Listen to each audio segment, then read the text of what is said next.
হরে কৃষ্ণ, রাধে রাধে। নমস্কার বন্ধুরা, আমার চ্যানেলে নতুন আরেকটি ভিডিও দেখার জন্য আপনাদের সকলকে অনেক অনেক স্বাগত। আশা করি আপনারা ভালো আছেন, সুস্থ আছেন। আজ হলো বৈশাখী পূর্ণিমা বা বুদ্ধ পূর্ণিমা, যা তিথি পরিবর্তনের কারণে জ্যৈষ্ঠ মাসে পালন করা হচ্ছে। আজ হলো গৌতম বুদ্ধের জন্মদিন। শাস্ত্রমতে যে কোনো পূর্ণিমা তিথিতে লক্ষ্মীনারায়ণ ও চাঁদের পুজো করলে আর্থিক উন্নতি ও স্থায়িত্ব সাফল্য লাভ করা যায়। এই দিন সন্ধ্যাবেলা বিশেষ কিছু উপায় করলে সুফল পাওয়া যায়। কি কি উপায় করবেন আজকের এই ভিডিওটির মাধ্যমে আপনারা জানতে পারবেন। হিন্দু ধর্মে পূর্ণিমা তিথির বিশেষ মাহাত্ম্য রয়েছে। আজ 23শে মে, বৃহস্পতিবার, বুদ্ধ পূর্ণিমা। এই দিন চাঁদ নিজের পূর্ণ আকারে থাকবে। এই দিন চাঁদের 16 কণা পূর্ণ হয়। এই তিথিতে পবিত্র নদীতে স্নান, দান, উপবাসের প্রথা প্রচলিত আছে।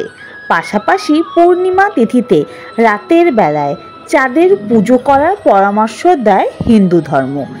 এই তিথিটি লক্ষ্মী ও বিষ্ণুকে সমর্পিত। এই দিন শ্রদ্ধা ভরে লক্ষ্মী নারায়ণ ও চাঁদের পুজো করলে জীবনে সুখ সমৃদ্ধিতে ভরে ওঠে, অর্থনৈতিক ও পারিবারিক সমস্যার সমাধান মেলে। পূর্ণিমা তিথিতে এই উপায়গুলি করলে দ্বিগুণ ফল পাওয়া যায়। শাস্ত্র মতে পূর্ণিমা তিথিতে অসুস্থ গাছে জল নিবেদন করলে ও সন্ধ্যাবেলা ঘিয়ে প্রদীপ জ্বালালে লক্ষ্মী প্রসন্ন হন। পূর্ণিমায় লক্ষ্মীর বিশেষ আশীর্বাদ পেতে 11টি কড়ি ধনদেবীকে নিবেদন করুন। তারপর সেগুলিকে লাল কাপড়ে বেঁধে টাকা রাখার স্থানে বা লকারে রেখে দিন। চাইলে আপনারা আপনাদের পয়সার পার্সেও রাখতে পারেন। এই উপায়টি পূর্ণিমা তিথিতে করলে আপনাদের অর্থাভাব কোনোদিনও হবে না। পূর্ণিমার দিন পুজোর পর লক্ষ্মীকে সাদা মিষ্টি বা পায়েস ভোগ নিবেদন করুন। এর ফলে তিনি শীঘ্রই প্রসন্ন হবেন এবং ধন সম্পত্তি ঘর ভরে দেবেন। জ্যোতিষ শাস্ত্র অনুযায়ী পূর্ণিমা তিথিতে চন্দ্রদেবের পুজো করলে বিশেষ ফল পাওয়া যায়। এছাড়াও পূর্ণিমা তিথিতে চাঁদকে দুধের অর্ঘ্য অবশ্যই নিবেদন করবেন। এটি করলে জীবনের সমস্ত সমস্যা থেকে মুক্তি পাবেন। এই তিথিতে সন্ধ্যাবেলা কলা গাছের শিকড়ের পুজো করুন। এরপর গোটা হলুদ ও কলা গাছের শিকড় একসঙ্গে একটি হলুদ কাপড়ে বেঁধে নিন। পোকরাজের সমান ফল প্রদান করতে পারে এই পুঁটলি। এই উপায়ে বৃহস্পতির শুভ ফল লাভ করা যায়। পাশাপাশি আরোগ্য লাভ সম্ভব। দাম্পত্য জীবনে সমস্যা থাকলে এই উপায়টি আপনারা অবশ্যই করবেন এবং স্বামী স্ত্রী মিলে একসাথে করবেন। ফলে দাম্পত্য জীবনে আনন্দের সঞ্চার হবে।